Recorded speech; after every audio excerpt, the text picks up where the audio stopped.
Welcome everyone to another episode of, I almost said the Damage Report. It's the Young Turks, actually. I am still Iadarola. I'm the same person, though the show might change, but I am very lucky to be joined. Carolyn Johnson, welcome. Thank you so much. It's always wonderful to be here. Always great to have you here. You've been doing amazing work over at Rebel HQ as a contributor. What are some of the things you're gonna be tackling soon on that channel? Well, I guess in a little bit of a break from some of the news we've been talking about this past week, I've got a video coming up on what happened to the Mona Lisa over the weekend, which controversial, but I happen to think that's a great painting. So I'll be talking a little bit about why and what happened. It's sort of a bizarre situation, but yeah, stay tuned for that. And then, the regular old suspects I'll be talking about as well. Nice, I like it. I'm gonna have to give a heads up to Bart. We might have to discuss the Mona Lisa thing on Ice Cream Wednesdays. I think that he might want to get into that. But in any event, very glad to have you here. We got a lot that we're gonna be talking about. Obviously, the continuing fallout from last week's horrendous shooting in Uvalde. We have a little bit of news besides that, a little bit of propaganda, bringing in big bucks at the box office, so that's gonna be fun. A little bit of dancing, it's a normal rundown here at the Young Turks. But Caroline, I am excited to have you along for the ride. Are you ready to jump into this? Yeah, let's do it. Okay, let's do it. Let's start with the fun part with this.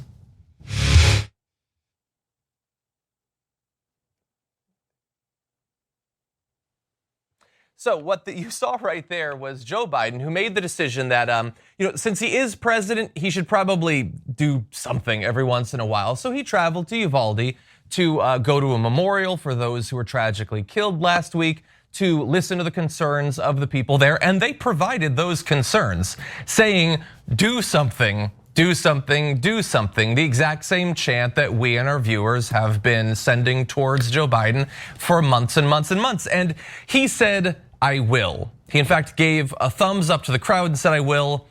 That's not how I would have handled it. That felt to me a little bit like what Donald Trump would have done in that situation. They're not interested in your thumbs up, man. They're interested in you actually accomplishing something. But he would have us believe coming out of that trip that he actually is going to do something. He in fact told reporters yesterday that I think things have gotten so bad that everybody's getting more rational about it. At least that's my hope. Now, he also tempered that comment with a little bit about what he thinks he can and cannot do, and we will dive into all of this. But Caroline, I know people have the expectation that he, as president, he made claims that he would do something when he was running before the election. What do you think about the way that he has responded to this most recent tragedy? Look, I think that time and time again, Joe Biden fails to live up to the probably single most important reason why we got behind Joe Biden ultimately as the Democratic nominee, and that was for his ability to work in a bipartisan Congress. And so far, time and time again, not only on this issue, but countless different issues, he has failed to, in many cases, even attempt to bring people across the aisle, and it's been such a disaster that people in his own party, Manchin, Sinema, he really cannot get on his side. And again, this was the selling point of Joe Biden. I think that it's, we're coming up on the midterms in a few months, which it's pretty universally acknowledged to be a disaster for the Democrats. And these empty platitudes that once actually we did have a lot of hope for in his ability to get things done and compromise, it's just out the window. And I think the crowds in Uvalde really show that. I think this is a rarity in cases like this in which They're obviously they had some really strong words for Governor Abbott as well, but I think it's telling that they are just as angry at Joe Biden about this situation and the refusal to act. Yeah, look, he may not take as much money from the NRA. He may not as aggressively put forward, pro-gun talking points. So the blame in that area is gonna go more towards the right, but he is also president, so it's only fair to put some of it onto him. And you're right, he pitched himself and his allies, his political allies, his media allies, whether they identified themselves as such or not, assured us that he would have not only a special desire to work with both sides, but a special ability. Any Democratic president, no matter how lefty, was gonna have to try to, in some cases, work with the other side. We were assured with him that he would be able to get it done. And I would ask our audience, what would the difference have been if it was Bernie? Like, the thing that they did in a bipartisan fashion was the bipartisan infrastructure bill.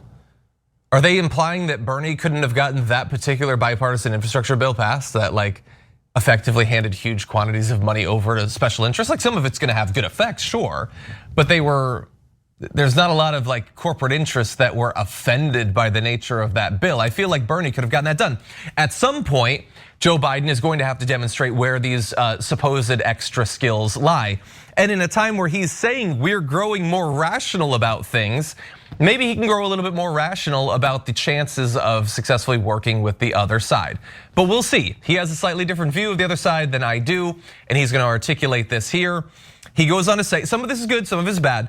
He says the Second Amendment was never absolute. You couldn't buy a cannon when the Second Amendment was passed. You couldn't go out and buy a lot of weapons, and of course, basically nothing like the weapons that are now routinely commercially available were even possible, had even been hypothesized at that point.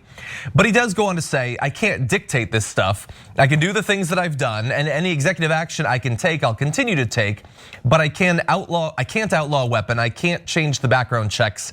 I can't do that. So that sounds very much like a pumping of the brakes, but don't worry, because he doesn't need to do it unilaterally. In his mind, he says there are rational Republicans, and he identifies two of them. Senator Mitch McConnell is a rational Republican. Senator John Cornyn of Texas is a rational Republican. Now, we've got a couple of quotes from them in this area, but Caroline, what do you think in particular about those two fairly senior Republican senators, the likelihood that they are going to just discard their entire past with the gun lobby and be a part of some bipartisan solution to this problem? Yeah, I mean, it's absolutely ridiculous to say that and label them as that. But what's sort of more infuriating is Joe Biden is saying that these specific Republicans are getting more and more rational. But okay, that's when you step in. That's when you are supposed to go to them, sit down, lock yourself in a room with them and get things done. If you're so confident that people's Republicans' beliefs on gun control might be shifting, that's not when you let off the brakes. That's not when you stand back and say, great, just let them do their thing. It's gonna happen. That is when a leader steps in. This is exactly the moment that, look, that's great. And as we say, after these situations, maybe this is the time. Maybe this is the time for change. But none of that change is going to happen if you aren't acting as your role as the leader of the United States and bringing these people in and explaining to them why this is the moment. It's just, it's infuriating. Like, on one hand, he believes that they're rational, but then on the other hand, he's saying, oh, but I can't tap into their rationality because I can't do anything. It makes no sense, and it's really, really disheartening. Yeah. And all of that is to say they're not rational actors, but that doesn't mean you shouldn't really hammer this particular instance home and try and get them at least to concede on a few things that have Republican support. Yeah, well, look, he's not that sort of person. He doesn't apply pressure. Not to the right anyway, not to his true friends. I mean, the situation that he has sketched out, I think you very accurately described a version of it. The version that, if anything is explained to the voters, is the version that they'll get. So in theory, we've got this moment where a particularly heinous school shooting happened, and that has provided an opening, according to him, where something can be done. The issue is that in theory, there's at least two different forms that opening could come in, or why that would be an opening, and he is presenting the dumbest version of it. So the plausible possibility, which I don't even necessarily believe, but I can see why some people would be, is that this was so horrible that Republicans can potentially be shamed into doing something. That even they realize, dear God, this was too much. I don't know if I can go forward and just say the normal, the normal lines, the normal, what are the tree of liberty, all that BS. I don't know if I can do that. Okay, and then in that case, pressure them and get something through while they're feeling the pressure. The longer you wait, the less pressure there will be. And I would argue we are already in the waning days of this being a thing where maybe shame would produce an opening. That is not what Biden is saying. He seems to believe, no, this was so bad that they will genuinely change their minds. They will shift their actual opinions, not because they feel they have to in the moment, but because, oh no, we've gone too far down this road. I've been advocating for the wrong thing. I've taken the wrong money. I shall be reasonable right now. And as much as I don't even think the first version is gonna work, or if it were going to, that it still would, who the hell would think the second version was gonna work?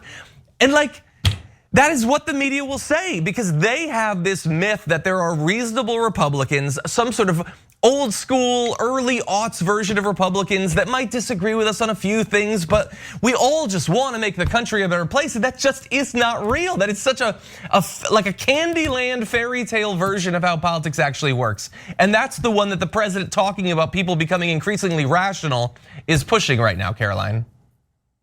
Yeah, I think that's, one thing you pointed out that is sadly probably the most disturbing thing about this is that you're right. The days are waning when we have that power of energy and of shame to act on these certain things. But I would also just like to point out that a lot of these sort of minimal gun control ideas and legislation do actually have some moderate Republican support. I was reading today that things like, increasing security for gun storage has like an 85% Republican approval rating. So while it's absolutely true that there are certain things that the right will not budge on, including, the ability to have assault weapons at the age of 18, there really are smaller things that we have Republican support, popular Republican support to push. But Caroline, isn't that the issue?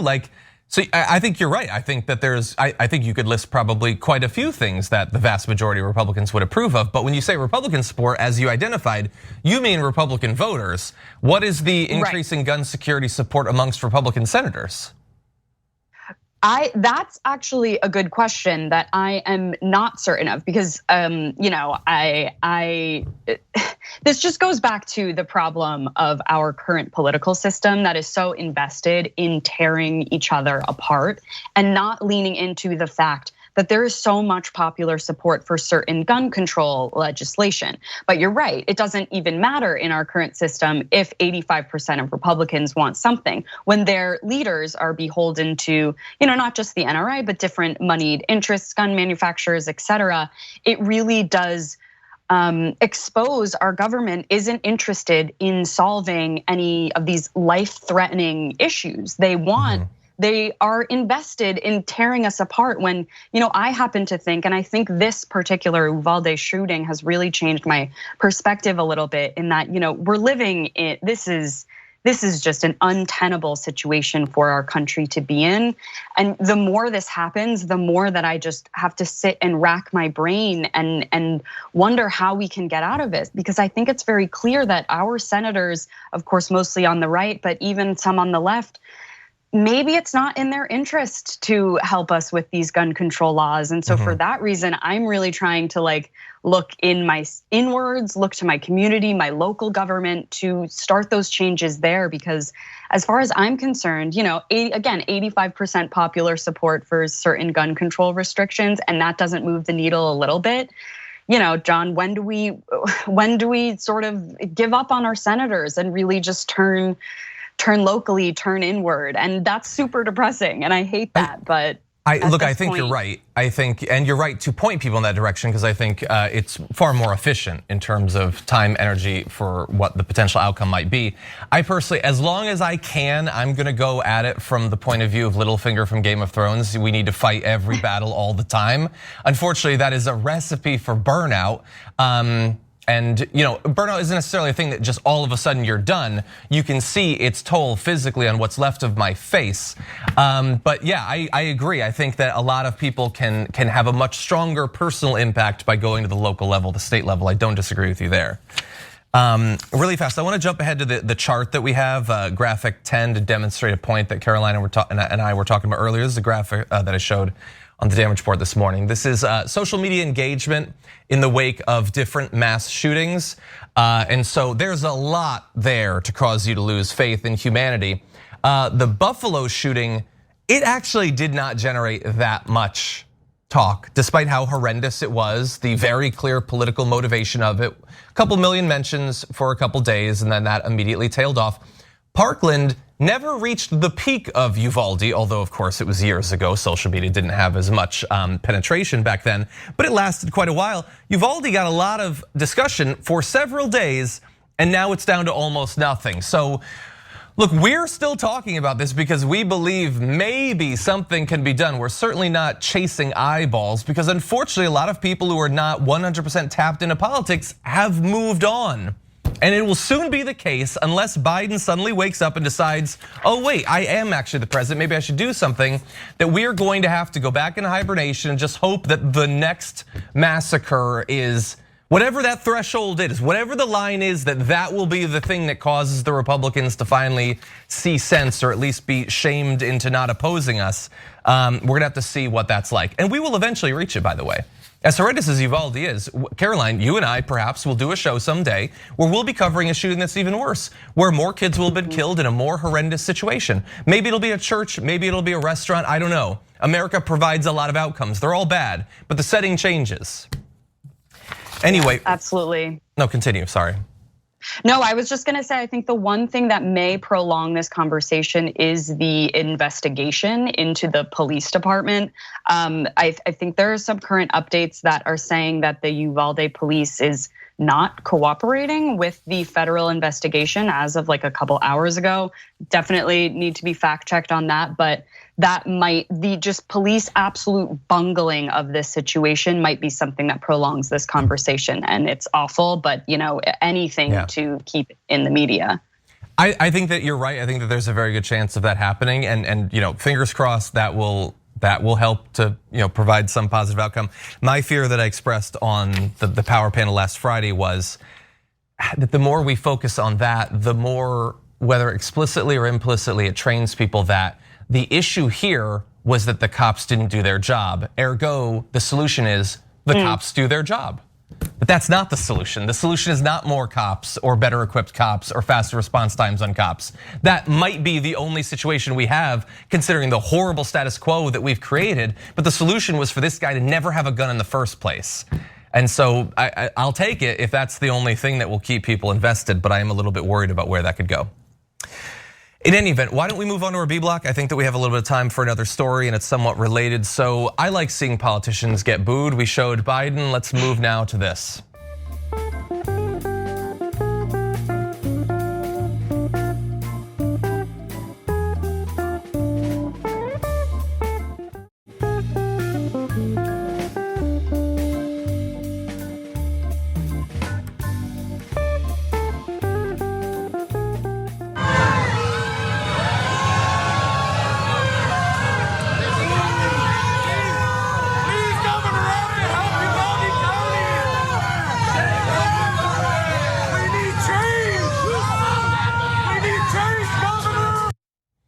That is the governor of Texas, Greg Abbott, being booed at the Uvalde Memorial. Now, to be very clear, there's a lot of video of that going around, and the reason it was able to be filmed was because Greg Abbott had the gall to go to that memorial after everything that he knows he did and didn't do in the months and the years leading up to this tragedy. He went, and he deserved far more than the booing that he got, but that's what he got right now. Let's talk a little bit about what effect he's had in this area legislatively. In the last 2 legislative sessions for Texas, they have loosened gun laws, most notably by passing permitless carry back in 2021. This is less than 2 years after mass shootings in El Paso and Odessa took the lives of 30 people.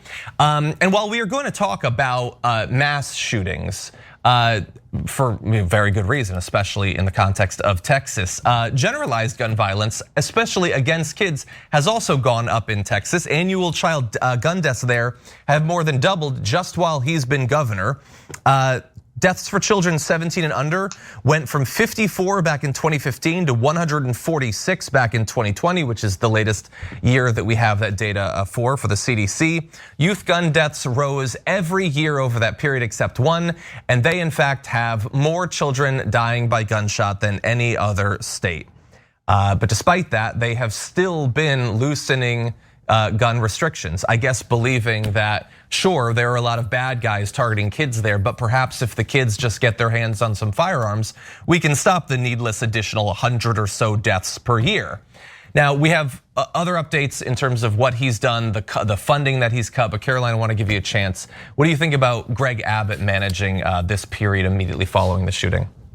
Yeah, I mean, as we just sort of finished, regardless of the police situation and the response, this is Greg Abbott's fault. He, diverted billions of dollars to protect the border at the expense of mental health services for Texas, and that just, raises the other ridiculous point that Republicans make in the aftermath is telling us to focus on the fact that this is a mental health crisis. Specifically relating to young men, which is absolutely true. And so maybe we should do something about that. And maybe we shouldn't keep cutting funding to these services for mental health and psychiatry for young people, for everyone. So that's sort of a digression. But yeah, the leading cause of death among children in America is guns. And that fact should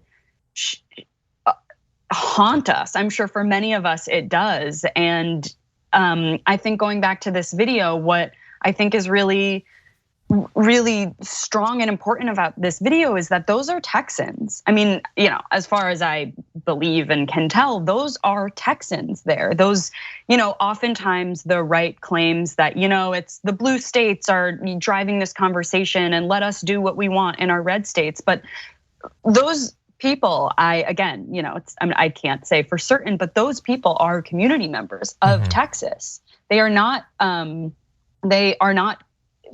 people on mainstream media calling for this sort of thing. And I think if there's any hope that we can have in this moment, again, it's that the communities most affected by this should have the biggest platform in this conversation. And I think instances like this are really, really powerful in showing that the people most affected also want change.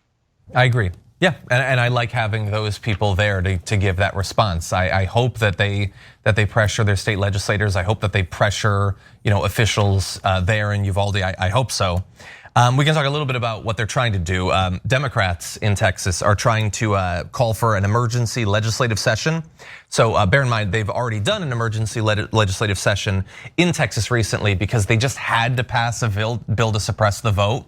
So they can do it when they want to. In this case, Democrats want them to do so to endorse a passage of laws, including raising the minimum age to purchase a firearm to 21, requiring universal background checks for gun purchases, restricting ownership of high-capacity magazines, and other changes. Literally any one of those would have stopped or severely changed the outcome of the shooting that we saw. If you had to be 21 to get that rifle, the shooting would not have happened. The background check potentially could have caught him as well, and potentially with smaller capacity magazines, maybe the death toll wouldn't have been so high. Maybe the cops wouldn't have been terrified of getting in there. And so that is all very reasonable stuff to expect. And it is the only thing that's not reasonable, I suppose, is to expect that it's going to work in Texas, that they're going to get the Republicans to go along with it. That Greg Abbott, a guy who has spent the last year thinking that the greatest threat to kids in Texas schools is grooming teachers or trans swimmers, maybe. They've been fear-mongering about that, not worrying so much about the fact that they are potentially arming the next mass shooter. Yeah, critical race theory. I mean, the things that get the most headlines are culture war issues that have absolutely no material impact on the health and safety of children. And when it's clear as day that even one of these reforms has the potential to have such an impact on the lives and safety of children, and the fact that they are distracting us with these things that truly, truly do not matter in the grand scheme of the safety of children it's just an embarrassment. Yeah. And by the way, you mentioned the border, how he put all the money towards there. Well, he also he cut $211 million from a mental health commission. Now, the fact that he has dragged hundreds of millions of dollars out of dealing with mental health issues in Texas did not stop him from once again talking about mental health being responsible for all these shootings. It's amazing that they can do that there wasn't immediate pushback, that he wasn't shamed into abandoning that position, pretending that he cares about mental health as he defunds it. But this is the same sort of approach that Greg Abbott provides for, like when their energy grid failed and people died as a result of it, he pretended that was due to the fact that the Green New Deal had already passed. That was how he defended against the initial horror at the fact that they had allowed their grid to fail so disastrously. And then once the media attention had moved on, they didn't do anything. They didn't change it. It's as likely to happen this coming winter as it was at any of the past ones. And if it does, he'll talk about windmills again, and he'll talk about solar panels. And why not? He's getting away with it with like the funerals of these kids still not having happened. I don't think that he's gonna be shamed from these ridiculous, transparent talking points. Any further thoughts, Caroline? It's very, I will say again, trying to find a kernel of hope in this. It does seem like he is at least a little bit aware that this is his fault and this is on him. Some of his statements he's made recently, going back to the investigation and saying flat out that he was lied to.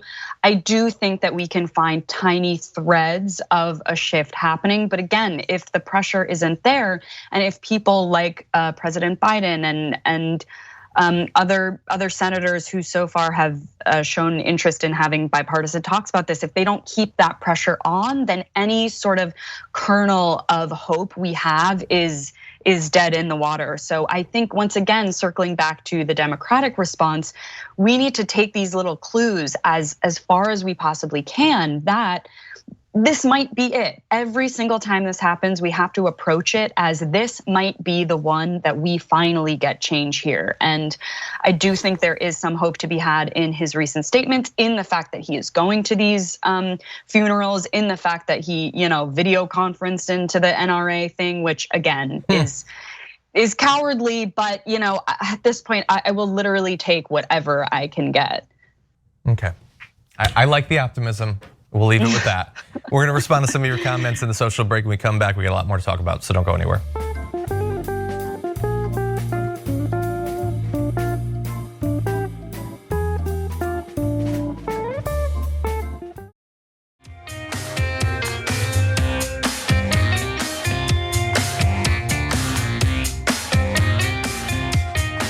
Welcome back to the show, everyone, with me, John Iadarola, and Caroline Johnson. Caroline, thank you again for being here. Yes. Thanks for having me. Okay, well, let's see how you do with this news. We're gonna jump back into do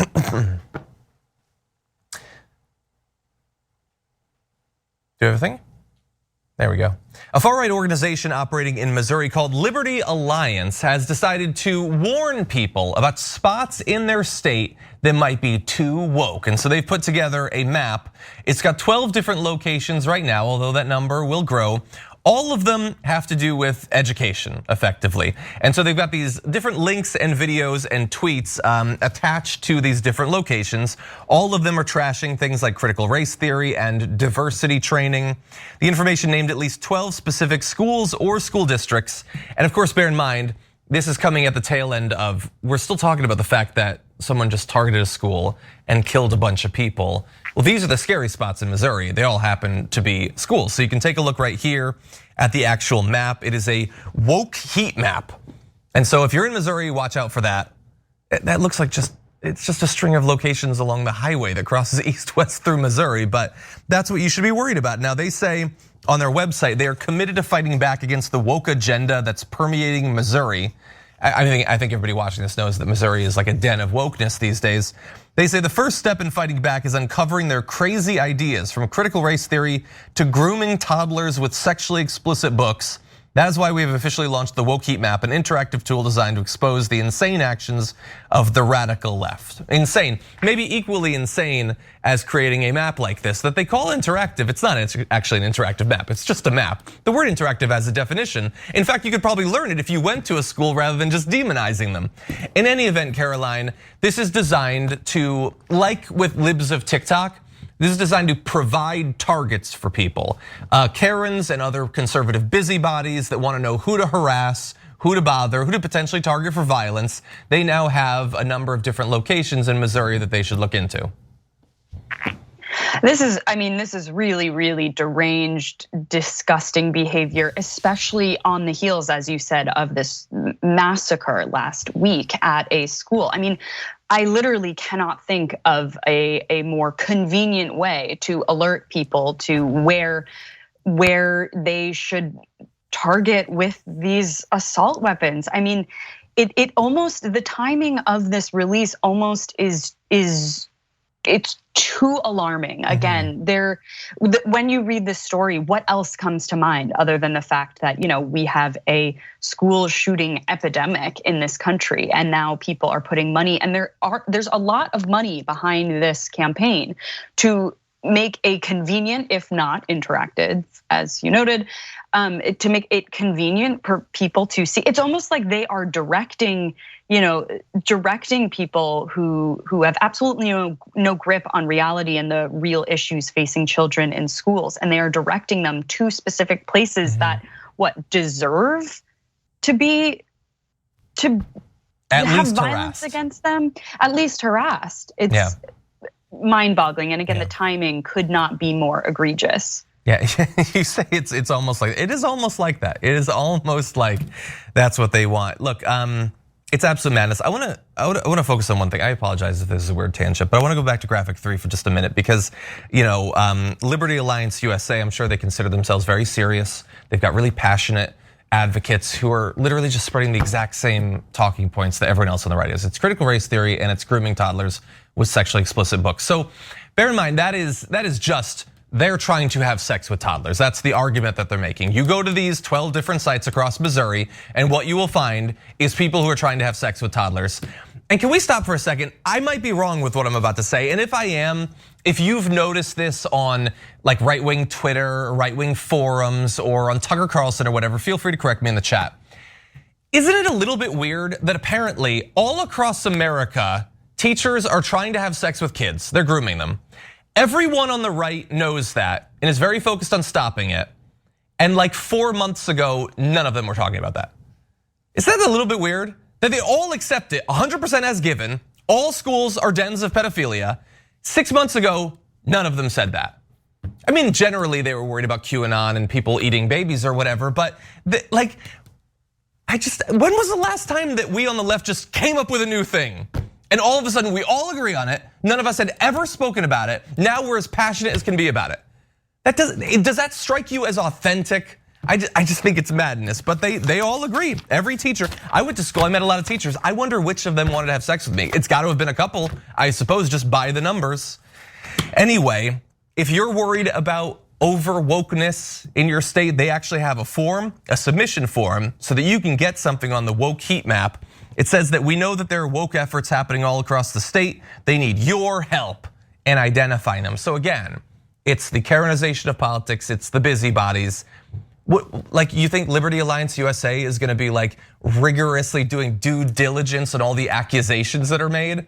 They just wanna fill up that map with little pins. So you just say, like, someone looked at you wrong, they're gonna put it on there. In fact, it'd probably be pretty easy for our viewers to manipulate this and to get them to put crazy things on there. Now don't do it, don't do it, but don't do it. I'm just saying, I have a feeling it's not gonna be particularly rigorous. Caroline, any other thoughts about this? Yeah, definitely do not go on that website and input some spam information. No, I mean, I think to your point that all of the sudden this is a huge issue. In my mind, really what I can only think of is that for decades, generations, even the right has been trying to undermine the public school system. And so I think like any sort of way that they can rally behind, defunding schools and disparaging teachers and bringing children back under the wing of the family, they really are just going to jump on whatever bandwagon has the most momentum at the moment. And then lastly, I just think it's hilarious that this group is called the Liberty Alliance, and yet they want to create a register of people doing bad things so that they can, have their civil liberties and freedoms taken away 100%. From whatever. I mean, it makes no sense. It's ideologically, cognitively, just really, really backwards and off. And what is really upsetting is that the leaders on the right, senators, congressmen, they take these things seriously. I mean, part of me is frustrated because I know that if the left ever, if and when we do get behind something that we really care about, that in our opinions is actually important, like healthcare for all, et cetera, our leaders just do everything they can to make it so we don't get any progress there. But the difference on the right is that their leaders take any ridiculous idea they have and bring it to the top levels of their conversations in the government. Yeah. And so this isn't just like a funny website. This like it really is the groundwork for just continuing to defund schools using this rhetoric. Yeah, you're right, and it's very intentional. Like it's almost a parody. Like if you're a conservative, they are trying to get you to focus on your local school. Why? Well, if you're focused there, where are you not focusing? Honestly, like they're literally pointing you away from DC, away from them. Like they keep telling you the elites are responsible for all your troubles. Well, how elite is like your third grade social studies teacher? Like, does that seem like, they're probably behind everything. Come on, like open your eyes. I mean, I'm not telling you to get woke or anything. Just wake up in general. Maybe you can accept that. Okay, unfortunately, man, this hour is just racing by. We're gonna take another break. When we come back, a country is actually doing something to regulate guns. We're gonna evaluate their plans. And then we're gonna dive into Top Gun, which had an interesting partnership that we wanna talk about. We'll have that for you after this.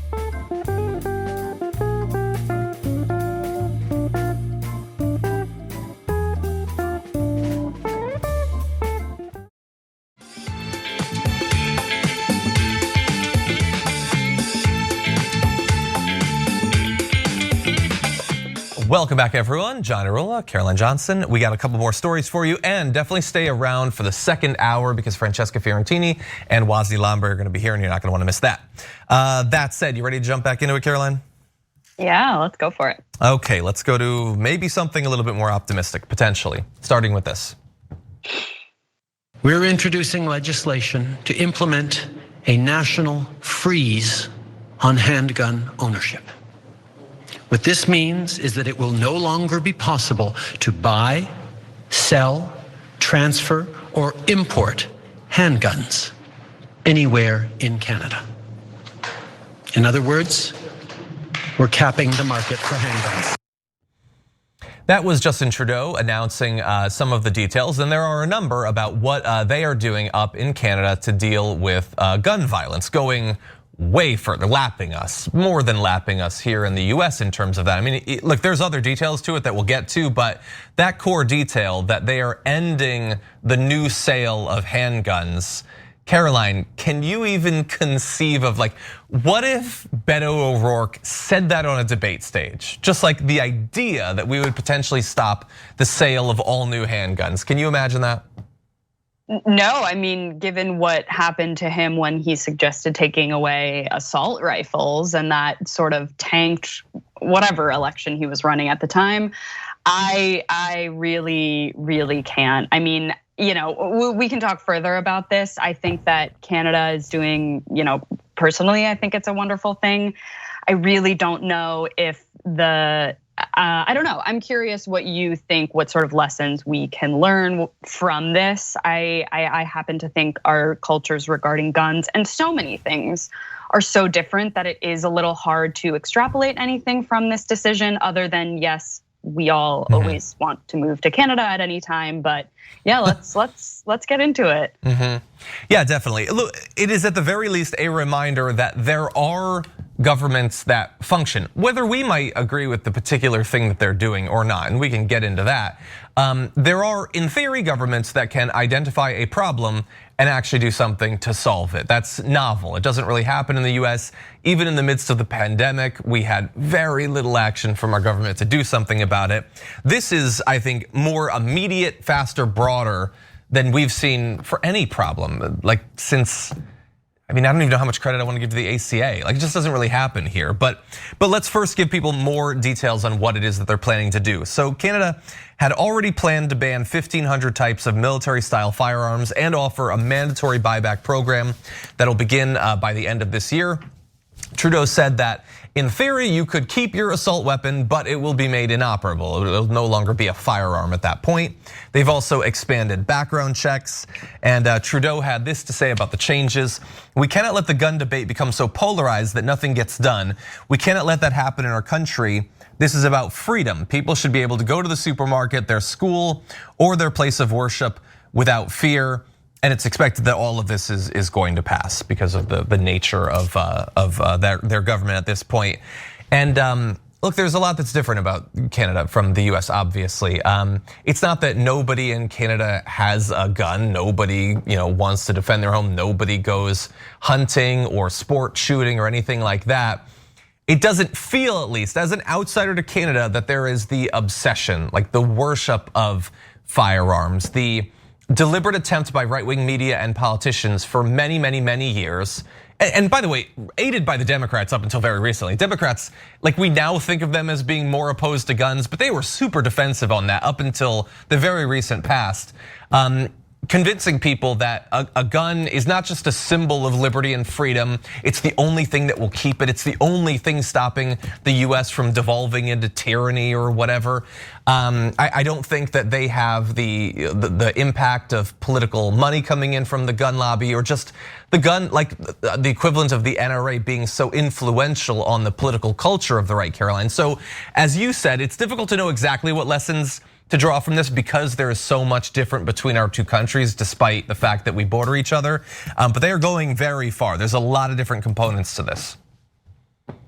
Yeah, I mean, it's super interesting. A part of me is kind of it's just rude at this point, Trudeau. Like, we get it, you guys. You have a lot of power and interest in doing this. What I'm curious though is he says, we can't let this polarized topic, get us from not enacting gun control. And I really am just curious if it is as polarized in Canada, or he's sort of just doing this now, I don't know, in response to what has happened in the United States. And I do think that this is a time where we, as people who are in support of regulations like this, have to look at the numbers and have to look at the makeup of our country. And for whatever reason, we do have a gun-obsessed country. Handgun sales are higher than they have ever been. There is only 19% of the country thinks that there should be a ban on handguns. So whether or not we agree with Canada's recent position, we have to acknowledge that it will not work in America. And in that regard, I do think that we have to have a more holistic approach to our conversations about gun control. And I think that this is where the mental health, this is where arguments about the soul of our nation really do need to start coming into these conversations, because as I said, during the pandemic, trust in our institutions, trust in the police, it all was crackling. And there, whether we like it or not, Americans really believe that they have to have a gun for whatever reason. And so to sort of like tout Trudeau and Canada and say, very vehemently that this is what we need to do, this is the only path. It's not only unrealistic, but I think that we're missing a really big conversation about the health and soul of our country, and we need to sort of dig deeper and really try to understand why. I mean, you and I know a lot of reasons why people have so little trust in our institutions. But again, I think, going back into our communities, looking within ourselves, this decision by Canada really, I think, is something that should shine a light on America's obsession with guns, and not in a way to shame gun owners, because the numbers don't lie in terms of their support. And again, I think it's depressing, but I think it means we need to shift our tactics a bit. Okay, well, I'm gonna close with this. This is some of the immediate reaction on the right, because we're covering this so that you know about the facts of it, everyone. But you are gonna hear a lot from the right about what Canada is doing. Not the facts, just insane hyperbole. So for instance, Thomas Massey saying the dystopian future Trudeau is manifesting in Canada is coming to America if US citizens don't get involved. Somebody cracked open their thesaurus today. Okay, let's see. Wendy Rogers says Canada is turning into New Zealand, and they're also trying to do it here. Sound the alarm. We must never give up our guns. Yes, Canada is turning into yet another country that doesn't experience gun violence like we do. And Dave Rubin says Justin Trudeau is a really bad man. Is that a parody? Is that what he really, like he's doing his best? It's difficult. Like, it is difficult to make, I'm not gonna say like a logical argument for your position on the right, because those are in rare supply, but it's hard for him to even pretend with the same passion that like a Wendy Rogers or a Thomas Massey does when he's just cosplaying being a devoted right winger in the first place. He doesn't actually care about this. Thus the really's. You're really bad at this, you know that? Anyway, with that said, why don't we move on to one last topic? Caroline, our hour is unfortunately quickly passing, so let's jump into this.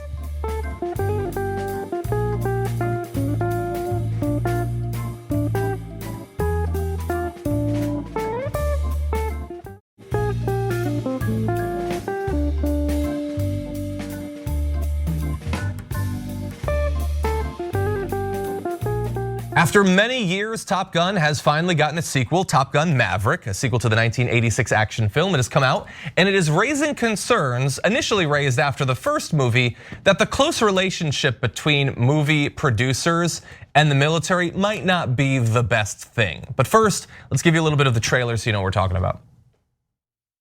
Captain Pete Maverick Mitchell, you were here at the request of Iceman. He seems to think that you have something left to offer the Navy. With all due respect, sir, I'm not a teacher. Just want to manage expectations. What the hell? Good morning, aviators. This is your captain speaking. I intend to push your limits. Show me what you're made of. Nice. Having any fun yet? Top Gun Maverick. Okay, so it finally came out. I think they, like many movie studios, the makers of Top Gun Maverick, were banking on there being nostalgia for this past project, and it turns out they were really right in this case. Over the weekend, it made $160.5 million during a 4-day weekend, $300 million worldwide. So already a success. It is the biggest Memorial Day opening weekend ever since Pirates of the Caribbean at World's End, which earned $153 million.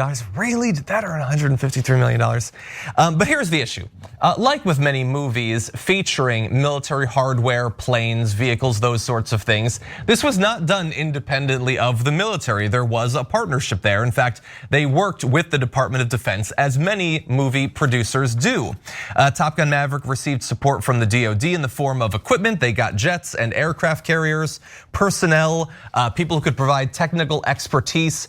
And this was authorized by the DoD Entertainment Media Office, which assists filmmakers telling military stories. Now, the Department of Defense Entertainment Media Office sounds a little bit dystopian. It sounds like something you'd hear about in China. The right, not bothered by this notably. But the DoD, this is not new. They've been working with Hollywood for like a century. The Army, Navy, Air Force, Marines, and Coast Guard all have these liaisons in LA that work with movie studios. They did it in this sequel just as they did it in the original Top Gun. Back then, they were provided $1.8 million, and in exchange, the DoD provided 4 aircraft carriers, 24 F-14 Tomcats, F-5 Tigers, and A-4 Skyhawks, and they provided pilots to pilot them as well. Now, Caroline, the issue here isn't just that they get access to the hardware or whatever, it's that then the military can weigh in. They get script approval, and how the military is actually presented, what sort of lens is provided on it or the conflicts that we engage in abroad is only gonna be allowed if they believe it's in the interests of the military, which, well, you want to have that equipment, so I guess maybe you'll give that allowance for the script. That means that over time, as people see all these movies, they will get a very biased view of the military by the very nature of these partnerships. Yeah, absolutely. I have to say I'm a little torn on this one just because I am such a movie buff, and we all know what happened to movie theaters during the pandemic. So it is, it does make me feel good that this is making a lot of money and people are going back out to the theaters. But yeah, on the other hand, the connections between Hollywood and the military industrial complex are absolutely entrenched. And I really encourage viewers to look into this. There's a lot of really interesting articles online. We unfortunately don't have too much time to talk in depth about it, but these ties are so historical and go back to the very beginning of the film industry in the early 20th century. But the problem now with things like Top Gun is that the United States and the United States military is so unilaterally powerful in the world, and we don't necessarily have one common enemy that we are super threatened about. Of course, there's the war in Russia, there is China, but our military really is unparalleled. So for things like World War II, when they were making anti-Nazi films, you could argue that those were really important to defeat fascism. But as our enemy, specifically after the Vietnam War, as our enemy becomes more intangible and we don't really have one, you have to ask yourself, what is the point of this constant military propaganda? And just finally, I really do think that this type of propaganda, this military equipment in movies that is designed not only to show the power of the US military, but also make it look really cool, this energy trickles down into police departments across the country. It absolutely does. Police departments are outfitted with military grade uniforms. And I really do think this culture of this propagandistic, militarized culture has absolutely everything to do with movies like Top Gun and the trickle down effect they have in society. Yeah, look, I personally, I haven't watched it yet. I'm not particularly interested, not because of the military propaganda thing, just because I wasn't really that interested in the first Top Gun, but I like Saving Private Ryan. I like movies with the military in it. I watch the Marvel movies. They often have a bit of that. So that's not really a reason. But I will say, we don't have time to dive into this. I might cover it more in the Damage Report tomorrow. I just saw an analysis of this by Media Matters, but the right is like super excited about Top Gun doing well. They see this as like a repudiation of like woke movies with their diversity hires and all of that. Now finally, somebody's making a movie for red-blooded men, strong American men. I would just raise one concern to the right though. Did you watch that trailer? It's a female pilot that's like sort of at the heart of this. Like, I'm just saying, maybe it's a little bit more woke than you think. But anyway, good to see, because we do have we have female pilots, we have a lot of women who serve in the military. That's just to remind the right, because they've been maybe watching a lot of Tucker Carlson. He's been demonizing them for quite some time. With that said, unfortunately, we are out of time. But Caroline Johnson, I want to thank you for joining us. Where can people watch more of your work? Yeah, you can follow me on all platforms at Caro Johnson 917, and I am regularly contributing to Rebel HQ. You can find that on Facebook and YouTube at Rebel HQ. Awesome, thank you, Caroline. Everyone at home, Francesca Fiorentini is about to take the reins, and Wazi Lambre will be joining her. So don't go anywhere. We're going to take a couple-minute break, but we'll be back after that.